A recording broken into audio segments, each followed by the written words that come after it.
Bismillahirrahmanirrahim. Assalamualaikum warahmatullahi wabarakatuh.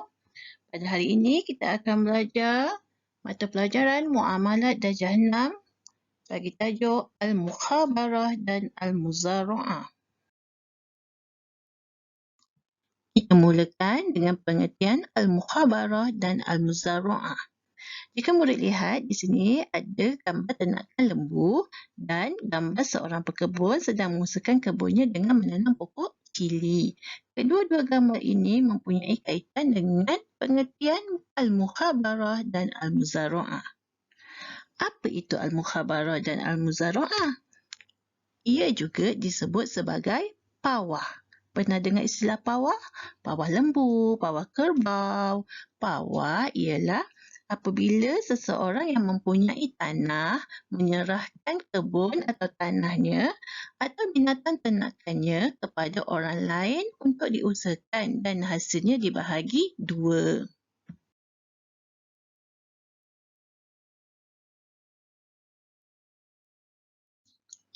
Al-Mukhabarah dan Al-Muzara'ah dua istilah yang mempunyai pengertian yang berbeza.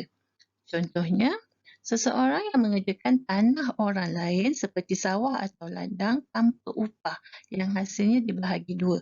Contohnya nak usahakan sawah, kita memerlukan benih padi. Jika benih padi disediakan oleh pekerja, ia dinamakan Al-Mukhabarah. Manakala jika benih padi disediakan daripada tuan tanah, ia dinamakan Al-Muzara'ah. Contoh lain nak tanam apa? Tanam pokok cili contohnya. Jika benih pokok cili disediakan oleh pekerja, ia dinamakan Al-Mukhabarah.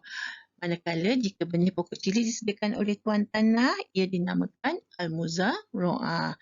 Dah usahakan kemudian dapat keuntungan, hasilnya dibahagi dua.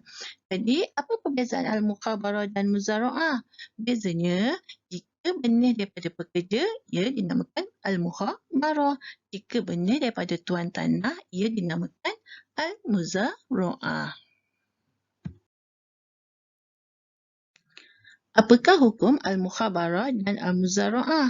Boleh ke tidak kita bertani dengan cara Al-Mukhabarah dan Al-Muzara'ah? Hukumnya tidak sah di sisi syarak. Apa yang menyebabkan ia dihukumkan tidak sah? Yang pertama merupakan larangan daripada Nabi Muhammad SAW. Seperti mana dalil pengharamannya, hadis diriwayatkan oleh Imam Bukhari dan Imam Muslim daripada Sayyidina Rafi' bin Khadij radhiyallahu anhu yang bermaksud, kami dari kalangan Ansar yang paling banyak memiliki kebun di Madinah. Di antara kami ada yang memberi izin untuk diusahakan kebunnya dan apabila ada hasilnya, maka pengusahanya mendapat bahagiannya dan apabila tidak, maka tidak mendapat bahagiannya. Kemudian kami dilarang daripada melakukannya. Namun kami tidak dilarang apabila memberi upah dengan wang. Sebab yang kedua dihukumkan tidak sah kerana ada pihak yang dizalimi kerana hasil tidak dapat dipastikan. Tadi murid sedia maklum bahawa hukum Al-Mukhabarah dan Al-Muzara'ah adalah tidak sah. Jadi bagaimana cara untuk Al-Mukhabarah dan Al-Muzara'ah yang diharuskan? Cara yang pertama, pemilik tanah menyewakan tanahnya dengan kadar nilai tertentu. Sebagai contoh, pemilik tanah menyewakan tanahnya dengan kadar RM100 sebulan untuk diusahakan. Cara yang kedua, pemilik lembu mengupah orang lain menternak lembunya dengan bayaran upah RM50 sebulan. Jadi dengan adanya sewaan tanah dan mengupah penternak lembu, ia menjadikan Al-Mukhabarah dan Al-Muzara'ah ini dihukumkan harus. Berbanding kenapa tadi Al-Mukhabarah dan Al-Muzara'ah dihukumkan tidak sah? Kerana mengusahakan tanah orang lain atau menternak binatang orang lain tanpa upah. Baiklah, pengajaran yang boleh diambil daripada tajuk Al-Mukhabarah dan Al-Muzara'ah ialah yang pertama, dapat bermuamalat secara benar dan adil. Ada kerja, maka adalah upah. Yang kedua, dapat menggalakkan sifat tolong-menolong dalam menjalani kehidupan seharian. Dan pengajaran yang ketiga, mengelakkan dari berlakunya kezaliman sesama insan ketika bermuamalat.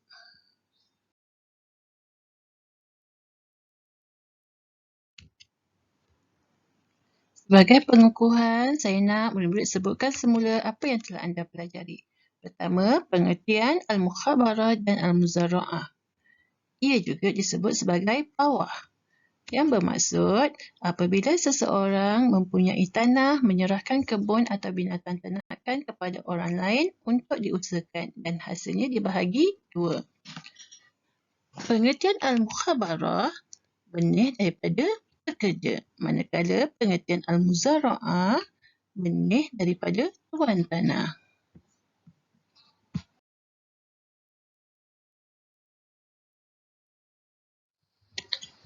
Pengukuhan seterusnya, sebutkan semula apa yang telah anda pelajari.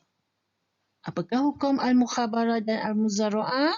Hukumnya adalah tidak sah di sisi syarak. Kenapa ia dihukumkan tidak sah? Yang pertama, kerana larangan Nabi Muhammad SAW, dan yang kedua, ada pihak yang dizalimi. Kenapa dizalimi?